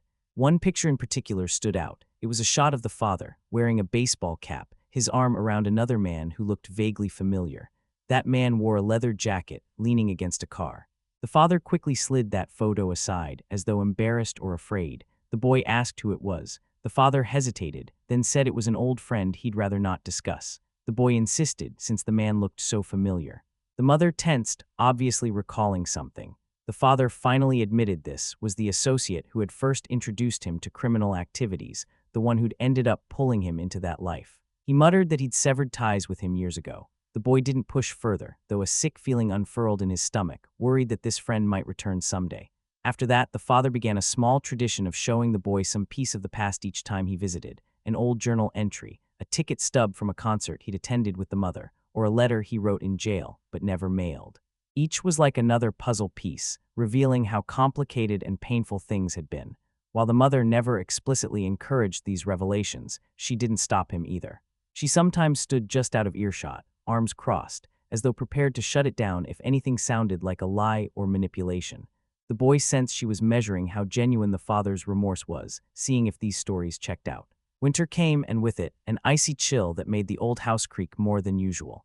The boy occasionally woke at night, heart pounding, thinking he heard tapping at the window, but it was usually just the wind rattling the panes. He would remind himself that the father no longer lurked outside, that life was behind them. He'd roll over, forcing his eyes shut, trying to bury the memories of scraped glass and silhouettes in the dark. Most nights he managed to sleep through until morning. Sometimes, though, he relived the worst moments in nightmares, jolting awake, drenched in sweat. The mother would rub his back, telling him he was safe now. He'd bury his face in the pillow, wishing it were that simple. One day in December, the father dropped by unexpectedly again, though still in late afternoon. The boy was in the living room, reading about camera lighting techniques for an upcoming photography project.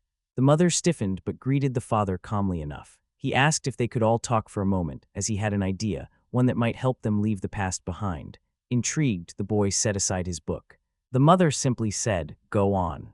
The father explained that he'd found a small cabin up north, a few hours' drive away, owned by an elderly couple looking to rent it cheaply for a short period. He proposed they spend a weekend there, just the three of them, away from the old house, away from the city. He believed that if they could share neutral ground, perhaps they could mend some bridges. The mother's eyes narrowed. She accused him of wanting to isolate them. He insisted it was nothing like that. He said they could take separate cars, arrive and leave independently, no pressure or forced bonding. He just wanted the boy to experience a place without bullet holes in the walls or memories of nighttime intrusions. The boy found the idea surprisingly appealing. He'd never gone on a family trip before, never done anything resembling a vacation with both parents. The mother was understandably reluctant. She grilled the father on details. Where was the cabin located? Who owned it? Why was it so cheap? The father, to his credit, answered calmly. He said he'd done some auto repair for the couple's grandson, and they offered a discount in gratitude. No suspicious strings attached. The mother's distrust was palpable, but eventually she conceded that it might be good for the boy to get away. She made no promises, simply saying she'd consider it. The father left, looking hopeful. The boy waited until he was gone, then asked his mother if she really might go. She sighed, rubbing her temples, saying that sometimes you have to see things through if there's any chance of genuine peace. The boy felt a flicker of anticipation. The following week, she confirmed they would go, but with conditions. They'd drive separately, take enough supplies to remain self-sufficient, and keep cell phones fully charged. The father agreed to every condition. By Friday afternoon, they were on the road. The mother and the boy in their SUV, the father in his beat-up sedan trailing a short distance behind. Snow flurries drifted across the windshield. The boy felt equal parts excitement and dread. He couldn't help but recall how the father once roamed their yard in the middle of the night. Now, they were voluntarily traveling to a remote location with him. He glanced at his mother, noticing the tension in her grip on the wheel. She was clearly prepared for anything. They arrived at dusk. The cabin nestled in a clearing surrounded by pine trees dusted with snow. A stream, partially frozen, wound through the property. It was humble but picturesque, with smoke curling from a chimney and a broad porch overlooking a field. The father was already there, unloading supplies from his car. He gave them a small wave. The mother parked, eyeing the surroundings with the vigilance of someone expecting an ambush. The boy felt his breath catch, partly from the cold, partly from anticipation. Inside, the cabin was cozy, with a living area, a small kitchen, and 2 bedrooms that looked recently remodeled. The elderly owners had left a welcome note and a basket of baked goods, which the boy found charming. The father insisted on showing them the property, pointing out the woodpile, the emergency generator, and the locked shed where the owners stored tools. The mother followed, arms folded, scanning the perimeter as if checking for hidden threats. The boy lingered, running his hand along the cabin's logs, feeling the rough texture of old wood. It felt strangely peaceful, so different from their bullet-scarred home. Night fell early. They cooked a simple dinner, the father preparing stew while the mother supervised from across the kitchen. The boy set the table, noticing how quiet everything was. No neighbors, no traffic, just the wind rustling in the trees and the crackle of the fireplace. After dinner, they sat near the fire, the boy sipping hot chocolate, the father and mother occasionally making stilted conversation about the weather. The tension was still there, but it was softened by the flickering firelight. The father made a cautious joke about how it was almost like a normal family trip. The mother said nothing, but the boy caught a fleeting smile cross her lips. When it was time to sleep, the boy took one of the bedrooms, the mother took the other, and the father claimed the couch, which folded out into a bed. The boy nestled under heavy blankets, listening to the wind against the cabin walls. He realized he felt safer here than he had in a long time. Maybe it was the new environment, or maybe it was knowing both parents were close by, not in conflict. After so many nights plagued by insomnia, he drifted off easily. He woke before dawn to use the bathroom, stepping into the living room. He found the father awake, sitting on the couch with a cup of coffee, staring into the embers of the dying fire. The boy paused, then quietly asked if everything was okay. The father gave a soft chuckle, saying he was just thinking about how unbelievably lucky he felt to be there, after how everything started. The boy joined him, sipping from a glass of water. They spoke in hushed tones, not wanting to wake the mother. The father said he was grateful the mother agreed to this, that he realized he was still on thin ice, but maybe this meant they could move forward. The boy nodded, unsure what moving forward would look like. He asked if the father regretted everything that happened. The father said he regretted terrifying him, lurking in the shadows. He regretted not fighting harder for his family in a legitimate way years ago, but he didn't regret wanting to see his son. That desire, twisted though his methods had been, sprang from a place of love. The boy considered that, feeling a pang of sadness for how complicated love could be. They both glanced toward the mother's bedroom door, silently acknowledging how her presence loomed even in her sleep. Eventually, dawn light filtered through the windows. The mother emerged, hair disheveled, clearly surprised to find them both awake. She eyed them warily, as if expecting some conspiracy. The father offered her coffee, which she declined, choosing to brew her own. The boy tried to diffuse the mood by asking if they could explore the nearby woods. The mother hesitated, but the father said it would be fine, that there was a marked trail behind the cabin. She relented, joining them, so they set off, the 3 of them trudging through fresh snow, breath puffing in the cold. They found the half-frozen stream, the father pointing out rabbit tracks, the mother offering stoic commentary on the sturdy footprints that might belong to deer. The boy snapped photos on his camera, capturing the trio in various candid moments. For the first time, he felt a flicker of genuine hope that maybe they could find some version of peace. They spent the rest of that weekend in a series of cautious activities, cooking, chopping wood, sitting by the fire. Occasionally, the father would ask the mother how she was holding up. She responded curtly, but not rudely. There was no hugging or affectionate gestures, but neither were there shouted threats. Once, after the boy went to bed, he overheard them talking softly in the living room. He caught fragments. The father apologizing for old lies, the mother mentioning the fear she'd lived with. No voices were raised. Eventually, he drifted off to sleep, lulled by the warmth of the cabin. They returned home on Sunday afternoon, all in one piece. As they pulled into their driveway, the boy scanned the familiar house, noticing anew the patched bullet holes, the reinforced locks. He wondered if someday they'd move to a place without such a violent history, but for now it was home. The father helped unload the SUV, telling the mother he'd be in touch. She said okay, not warmly, but not with hostility either. After he drove off, she sighed, leaning against the car. The boy asked if she felt the trip had gone well. She surprised him by saying it hadn't been terrible. Then she mustered a tired smile and said maybe they'd do it again sometime. The boy felt a surge of cautious optimism. That winter, the father became a more consistent presence, always pre-announced, always leaving before dark. The mother still had nights when she paced the house with her gun in hand, but they became less frequent. The father assisted with repairs, patching walls and replacing some windows with the boy's help. Each week, the tension in the house seemed to lessen by degrees. One cold evening, the father stayed for dinner and actually lingered beyond sunset. The mother didn't object, she only reminded him that the house was locked down after 9, so if he left, he'd have to disarm the new code. The father nodded, finishing his meal, and the three of them washed dishes together. The boy couldn't believe such a mundane moment could feel so surreal. Months ago, this man was a terrifying intruder. Now they were shoulder to shoulder, cleaning plates. Afterward, the father said goodnight, stepping outside. The mother locked the door behind him. The boy looked at her, expecting anger or regret, but she simply said, as long as he respects the rules. It wasn't exactly an endorsement, but it was a sign of how far they'd come. When spring arrived, the father told them he'd be moving to a new rental house closer to the outskirts of town. He invited them over one Saturday to see it and to help with unpacking. The mother was wary, but she ultimately agreed when the boy showed enthusiasm. So they drove to his new place, a modest single-story house with peeling paint but a decent yard. The father met them at the curb, led them inside. It was sparsely furnished, boxes stacked in corners, a small couch in the living room, a plain table in the kitchen. The mother said little, but the boy could tell she was sizing it up, ensuring no suspicious elements lurked. The father pointed out one bedroom in the back, saying it could be the boy's if he ever wanted to stay the night. The mother bristled, quickly stating that overnights were not happening anytime soon. The father raised his hands, placating, saying it was just a gesture. The boy felt a mixture of longing and dread, not entirely sure how he felt about spending the night in his father's house. He wasn't ready either, but part of him liked the idea that his father wanted to make space for him. They spent the day helping the father unpack. The boy sorted through kitchen items, while the mother took inventory of tools in the shed. At one point, the father brought out an old trunk that smelled of dust and memories. He opened it to reveal an assortment of random objects from his childhood, a baseball glove, some trophies, a few old photos from even further back. The boy recognized the father's face in those pictures, younger and carefree, well before meeting the mother. The father seemed embarrassed, but the boy found it fascinating to see glimpses of a life that predated all the chaos. The mother observed from a short distance, not entirely uninterested, but reluctant to comment. As the day wore on, the father's new house began to feel a bit more like a home. The boy found himself imagining a version of the future in which he might visit on weekends, talk about school, or share a meal without fear.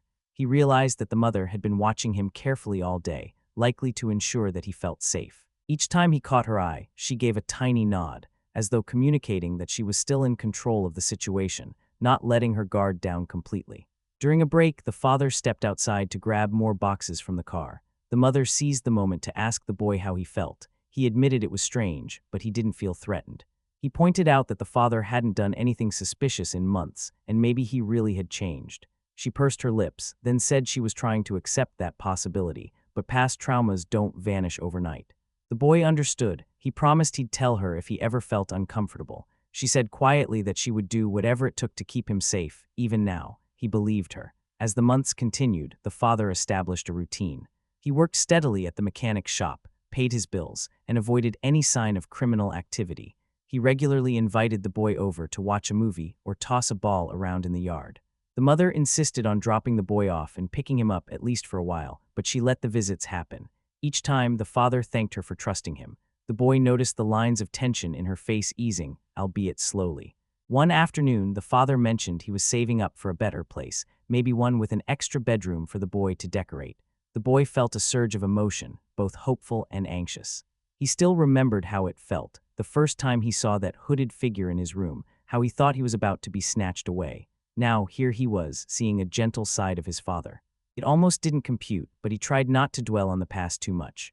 Life was easing into a strange but workable pattern. Mother at the old house, father at the new place, and the boy dividing his time carefully, always with mother's permission. No talk of full reconciliation or living under the same roof. That was too much for anyone to handle just yet. Summer arrived, bringing warmth and sunlight that seemed to wash away some of the lingering gloom. The boy spent more time outdoors, snapping photos in the local parks, playing the occasional soccer match with classmates. The father sometimes joined him on the weekends, cheering from the sidelines if the mother permitted it. Gradually, the father even chatted with the mother about small, non-confrontational topics: car maintenance, local store discounts, the boy's school schedule. They still kept conversation short, but the hostility was tempered. Yet in the back of the boy's mind, a nagging fear remained. What if something sparked the father's old associates again, or triggered the mother's readiness to fight? The memory of gunshots and broken windows never fully faded. Each time a car slowed on their street, the boy found himself tensing, half expecting armed men to leap out. But nothing happened. The drama that had once nearly destroyed them did not resurface. Little by little, they all adapted to a calmer life. One particular Saturday, the father invited them both to a barbecue at his place. He'd bought a cheap grill and wanted to try it out. The mother reluctantly agreed, clarifying that she had no intention of spending the night. The father said that was fine. The boy was excited, imagining a small gathering in the backyard, maybe some awkward but earnest semblance of family bonding. He dressed in casual shorts and a t-shirt, bringing his camera to document the day. They arrived to find the father fiddling with the grill, struggling to light the charcoal. The boy stepped in to help, reading the instructions. The mother hovered near the fence, scanning the surroundings. The father said he was grateful she came, that he wanted to prove he had nothing to hide. She nodded stiffly and took a seat at a flimsy patio table, crossing her legs. The father managed to get the charcoal lit, though it took him several tries, and the boy teased him lightly for it.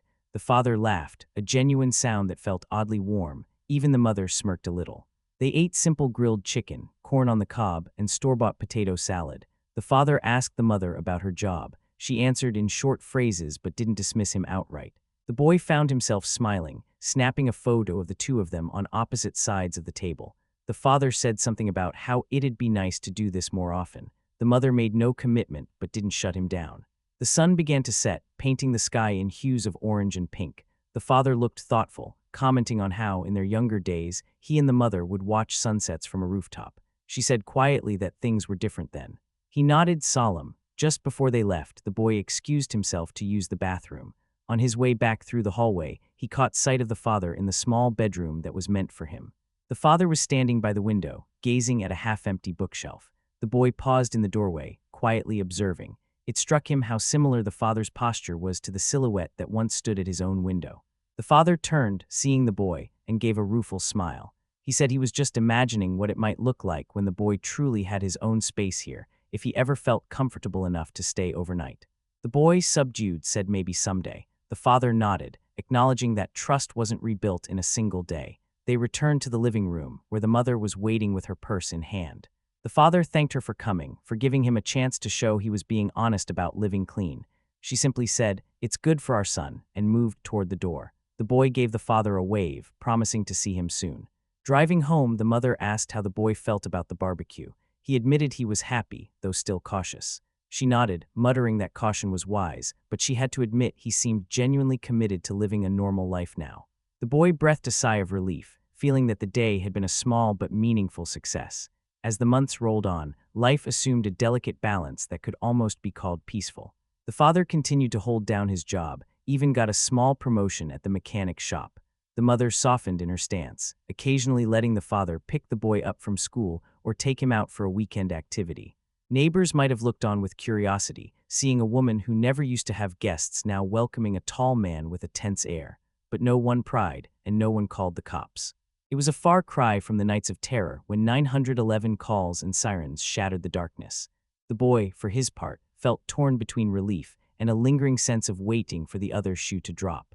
Every so often, he'd recall the frantic chases, the bullet holes, and the note that said, "I'm not here to hurt you. You never knew me, but I've known you all your life." Those words had echoed in his nightmares for weeks, yet now the man who wrote them was driving him to soccer practice.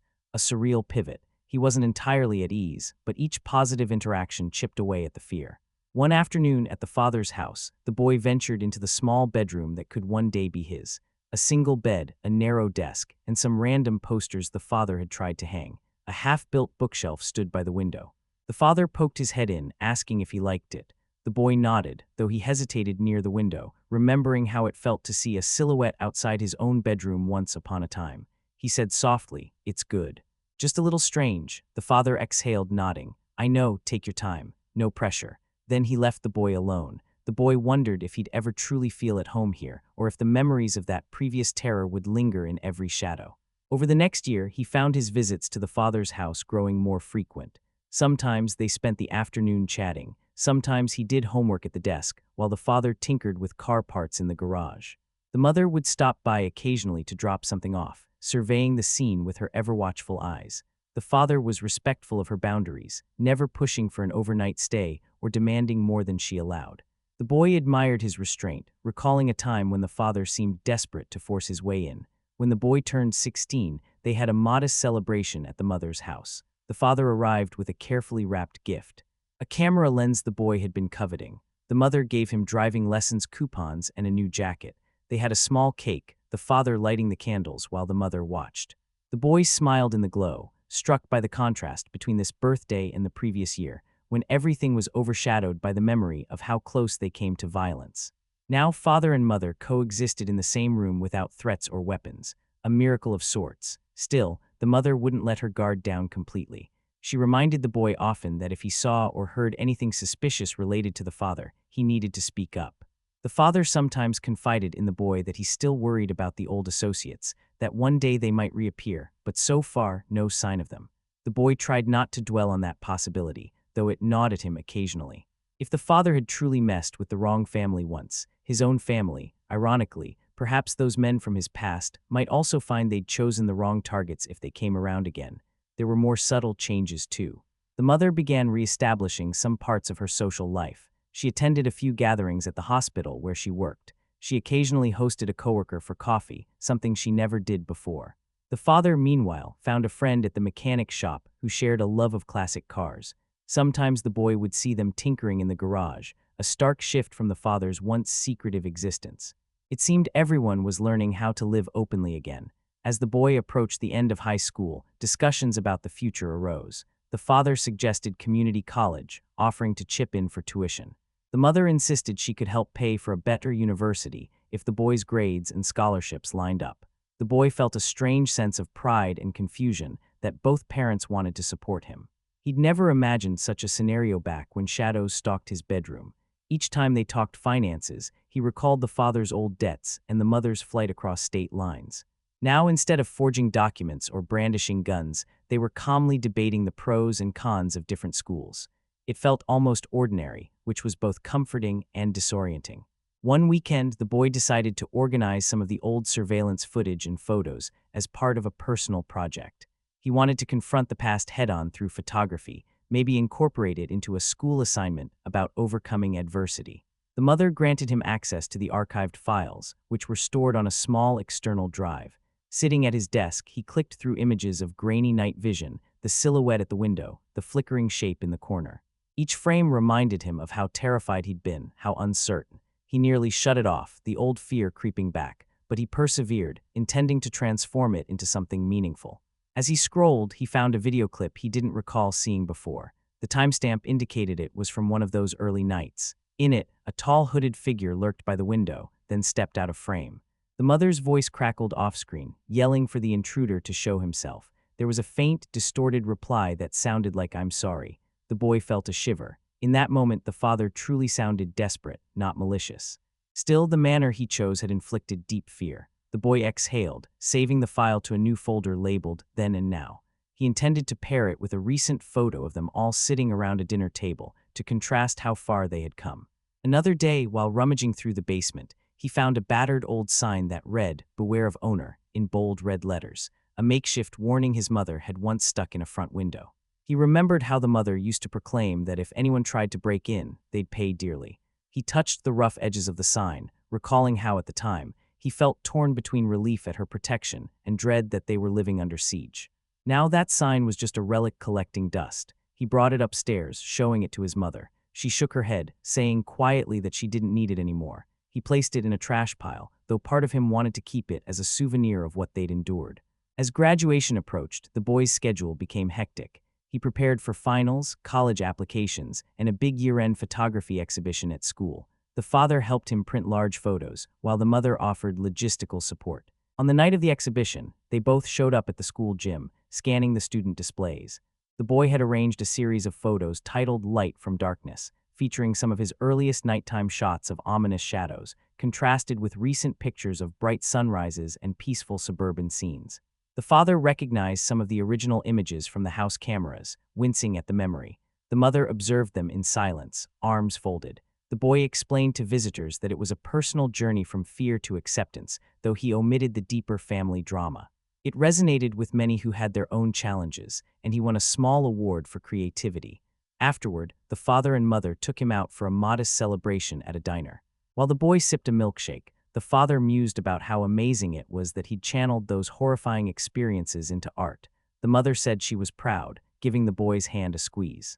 The father asked if they could toast to the future, so they raised their glasses, milkshake, coffee, and water, and clinked them lightly. The boy felt a surge of emotion, remembering a time when guns and notes were the only exchanges between his parents. Now there were subdued smiles and a toast of sorts. He couldn't help tearing up, though he tried to hide it. Graduation day arrived, a bright, warm morning. The boy stood in his cap and gown, scanning the crowd for both parents. He spotted the mother first, front row, camera in hand. Then he saw the father, standing a bit back, holding a phone to film the ceremony. Both beamed at him with pride, though they barely interacted with each other. He marched across the stage, receiving his diploma. Cheers and applause filled the air. He felt overwhelmed by gratitude and a lingering sadness that his family situation had been so fraught. Still, in that moment, he was thankful they were both present, alive, and not at each other's throats. After the ceremony, they convened outside. The mother gave him a tight hug, whispering how proud she was. The father gave a gentler embrace, eyes misty. The boy suggested they take a photo together, all three of them. The father hesitated, glancing at the mother, who nodded. A fellow graduate snapped the picture on the boy's camera. The resulting image showed the father, mother, and son, shoulder to shoulder in the summer sun. The father's smile was soft with remorse and pride, the mother's was tentative but real, and the boy's was a radiant mixture of relief and hope. Later, the boy stared at that photo, marveling at how unimaginable it would have been just a year or two earlier. Life after graduation brought changes. The boy worked a part-time job to save money for college. The father offered to pitch in monthly to help with expenses, and the mother grudgingly accepted, though she insisted on controlling where the funds went. The father didn't argue. He was content to have even a small role in supporting his son. Meanwhile, the mother cut back on her night shifts, focusing on a more regular schedule. The boy found himself feeling oddly stable, as if the old nightmares were truly receding into memory. That summer, the father mentioned again how he'd love for the boy to spend a weekend at his house. No big trip, just a normal overnight like many teens might do with a parent. The boy considered it more seriously this time. He mentioned it to the mother, bracing for resistance, but she paused, then said, "If you feel safe, we can try it. One night." He felt a rush of excitement and nerves. It would be his first night away from his mother, under the same roof as the father. Memories of the old Intruder nights flashed through his mind, but he reminded himself it was different now. The designated weekend arrived. The mother dropped him off with a small duffel bag. The father gave a reassuring nod, promising he'd return the boy the next morning. The mother lingered in the driveway for a moment before driving off, obviously uneasy. The boy exhaled, hoping it wasn't a mistake. Inside, the father showed him the small bedroom again, now decorated with a comfortable bedspread, a lamp, and a couple of the boy's photographs framed on the wall. The boy's heart squeezed with gratitude. It felt welcoming, not forced. They ordered pizza, watched a movie, and chatted about the boy's future plans. The father asked if he'd considered studying photography professionally. The boy shrugged, saying he enjoyed it but wasn't sure if it could be a career. The father said you never know until you try, then recounted a story of how he once tried to build a custom car from scratch. He never finished it, but the attempt taught him a lot. They laughed at the mental image of the father up to his elbows in grease. It was a conversation that felt normal, free of the specter of the past. As night fell, the boy readied himself for bed. The father lingered in the living room, telling the boy he'd be close by if he needed anything. The boy climbed under the covers, feeling a swirl of nerves and cautious comfort. The clock read just after 11:00 p.m. He stared at the shadows on the walls, half expecting to see a silhouette pass by the window, but all was still, save for the hum of the air conditioner. He dozed off, waking once in the middle of the night when a car outside backfired. Fear spiked in his chest, momentarily flashing him back to those gunfire nights. But then he realized the father was just down the hall, presumably asleep or watching late-night TV. No threat, no intruder. He forced himself to relax, eventually drifting back to sleep. Morning came with sunlight streaming in the window. The father knocked gently on the door, asking if he wanted breakfast. The boy yawned, smiling as he realized he'd slept through the night in his father's house without a single panic attack. They shared a simple breakfast of eggs and toast. The father, clearly relieved, told him he was proud of how far they'd come. The boy felt a lump in his throat, recalling the horrifying nights they endured not long ago. He agreed that they'd come a long way indeed. Late that morning, the mother arrived to pick him up. She studied his face anxiously, searching for any sign of distress. The boy assured her it had been fine. The father gave a brief, respectful wave from the porch. The mother nodded in acknowledgement, then drove the boy home. In the car, she asked, "Really okay?" He nodded, adding that it was peaceful, no weirdness at all. She exhaled, tension draining from her features. "Maybe we can allow it again," she said quietly. The boy smiled, feeling an unexpected sense of contentment. The next year or so continued in this cautious, hopeful trajectory. The boy attended a local community college to knock out his general education requirements, commuting from home to save money. The father helped where he could, sometimes driving him to campus if the mother was working. The mother maintained her protective stance but gradually gave them more freedom. Over time, the boy spent several overnights at the father's place, eventually growing fully comfortable sleeping there. It felt surreal, considering the origin of their relationship, but people adapt in extraordinary ways. The father never again showed signs of returning to criminal activity. He was now a lead mechanic at the shop, occasionally working side gigs for extra cash, all above board. The mother eventually offered him small gestures of basic trust, like inviting him to a holiday dinner or letting him house-sit once when she and the boy traveled to visit distant relatives. Although she remained armed and ready, that readiness no longer defined her every waking moment. Gradually, the patchwork bonds between them strengthened. The boy forged a connection with both parents that was unconventional but serviceable. The father apologized for the trauma he caused so many times that the boy lost count, though the mother didn't seem to tire of hearing it. Each apology reinforced her sense of vindication that she'd been right to fear him in the beginning. But it also reassured her that he recognized the damage he'd inflicted. The father accepted this as part of his penance. On the boy's 18th birthday, they decided to celebrate at a local restaurant. The father reserved a small private room, and the mother arrived with a birthday cake. The father handed the boy a new lens for his camera, this one more expensive than anything else he'd given. The boy was startled by the generosity, suspecting the father had saved up for months. The mother gave the boy a new laptop, perfect for photo editing. They sat around a table, recalling awkward old memories, not from the horror days but from calmer times, like the trip to the cabin, the barbecue in the father's yard. They toasted to the boy's future, raising their water glasses. The father joked about ordering something stronger, but the mother shot him a warning glance. They all laughed, a genuine, warm sound that the boy wished he could capture in a photograph. As they left the restaurant, the boy reflected on how drastically his life had changed since the night he first heard scraping at the bedroom window. If someone had told him back then that in a few years, he'd be having a peaceful birthday dinner with the intruder who turned out to be his father, he would have called them insane. But reality had woven a complex tapestry of fear, courage, regret, and redemption. He no longer had illusions that everything was perfect. Scars remained, especially in his mother's wary eyes, but they had survived a nightmare and emerged into something resembling a family. He was preparing to leave home soon, transferring to a university.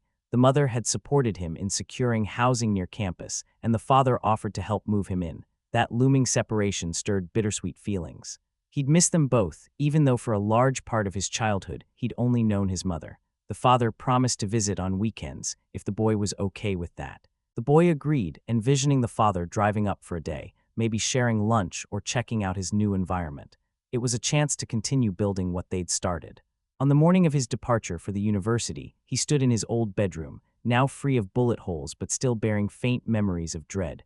The mother was helping him pack the last few boxes, her expression a mix of pride and sadness. The father arrived in his sedan, ready to load things. As they carried boxes out, the boy paused at the threshold of the house, recalling how once he'd cowered behind the door, certain a monster lurked outside. Now the father was that monster, but changed, just a man with regrets and hopes. The boy felt tears welling as he stepped out, knowing he might never live full-time in this house again. Despite its dark history, it was home. They drove caravan-style to the university. The mother insisted on leading the way, the father trailing behind. The boy rode with his mother, quietly holding her hand at one point as they neared campus. She told him that if he ever needed anything, she would come running. The father texted him occasionally en route, asking about directions or potential stops for snacks. The boy smiled, replying with short updates. They arrived at the dorm, hauling boxes up flights of stairs. The father joked about his aching back, the mother about how the boy had too many photography books. They met his roommate, a friendly face who greeted them with curiosity. The father and mother, side by side, introduced themselves as the boy's parents, glancing at each other. The boy found it surreal, but strangely comforting. Once the boxes were unloaded and the bed made, they stood in the small dorm room, exchanging awkward farewells. The mother hugged him tight, tears glistening. The father patted him on the back, smiling wistfully. After they left, the boy slumped on his bed, gazing around at the blank walls, waiting to be decorated. He realized that for the first time he was truly on his own, free from the daily presence of either parent. Yet a sense of calm accompanied that realization. He grabbed his phone, scrolling through pictures, shots of the father's new house, the mother at the cabin, the father helping with the grill, the three of them outside the graduation ceremony. Then he found that old night vision still, the one where the silhouette loomed by the bed. It felt like it belonged to a different life. He considered deleting it, but decided to keep it as a testament to how far they had come. That evening he wandered campus, snapping photos of dorm buildings and the setting sun. In the quiet hush of twilight, he reflected on the words once scrawled on that note. You never knew me, but I've known you all your life. They no longer filled him with dread. Instead, they reminded him that even the most haunting secrets could be confronted. He recalled his mother's fierce stance, how she declared he was messing with the wrong family. In a way, his father had indeed chosen a family that refused to be victims, refused to let terror define them. They had fought back and survived. Now, in the aftermath, they were forging a new path. He thought about others who might be living in fear of an unknown father, or an intruder, or a secret too big to name.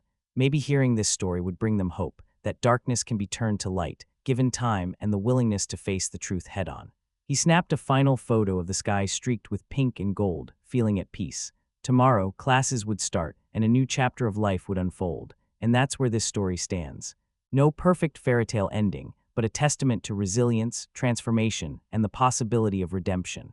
Sometimes, the scariest intruders are just desperate people with nowhere else to turn. Sometimes, the families that seem broken beyond repair manage to stitch themselves back together in unexpected ways. And sometimes, a boy who once cowered in terror can walk into the future with a camera in hand and hope in his heart, knowing the worst has passed, and that he, along with his mother and father, can keep forging a path forward, scars and all. Thank you for experiencing this long and twisted journey. If you enjoyed it and you're hungry for more suspenseful stories, mysteries, and deep dives into the human psyche, head over to my YouTube channel. Make sure you like, comment, and subscribe. Your support helps me bring more of these narratives to life. I'd love to hear your thoughts in the comments, and I'll see you in the next story. Take care and remember, sometimes the darkest nights lead to the brightest dawns.